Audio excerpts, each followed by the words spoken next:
மறைந்த இயக்குனர் இமயம் பாரதிராஜாவுக்கு தமிழக அரசு சார்பில் முழு அரசு மரியாதை வழங்கப்படும் என முதலமைச்சர் விஜய் அறிவித்திருக்கிறார். இந்த நிலையில் பாரதிராஜாவுக்கும் விஜய்க்கும் நடுவில் நடந்த சுவாரஸ்ய சம்பவம் ஒன்று சமூக வலைதளங்களில் வைரலாகி வருகிறது. அந்த வீடியோவில் பாரதிராஜா சந்திரசேகர் விஜயை கூட்டிட்டு வந்தார்.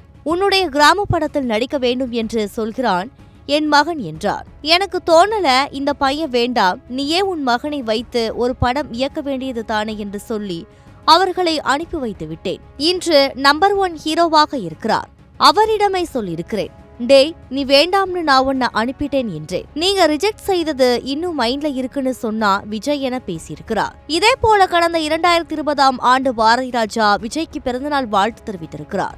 அதில் என் கலை பயணத்தில் துரதிருஷ்டவசமாக நான் தவிர்த்த ஓர் விதை இன்று வழிகளை வலிமையாக்கி தமிழகத்தின் இளைஞர்களின் சொத்தாக உலகமே கொண்டாடப்படும் விஜய்க்கு என் இனிய பிறந்தநாள் வாழ்த்துக்கள்.